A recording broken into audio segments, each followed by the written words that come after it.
hozir dada cho'milgani boraylik, cho'miltiring desa, ana bolangizga 400 mingga basseyn gaplashasiz. Shapka, ko'ziga ochki, qulog'iga quloqchin, burunchen, og'izchin. Bizni yoshligimizda eslaylar, dada cho'milgani olib boring, siz katta loyqa suv, ko'lmay zo'r suylanlar yuradi mana qilib. Uni tagini hech kim bilmaydi. Cho'milmoqchimi deyman o'g'lim? Shunday shu yerda.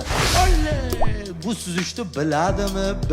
Hech kim diqqat. Dada shunday otib qo'yib, noschek, "Ana nima bo'ldi? Traktor-ku." Daraxt tomirini ushlab, bir narsa qilib chiqqan. Hozirgilar basseyndan chiqqandan keyin banni xalatga o'rab, shampunlab, yuvib, qurit, ungacha kiyimi kir mashinada yuviladi. Bizni paytda kir mashina bormi? Ana suvdan zo'rg'a o'lim bilan olib chiqasizda keyin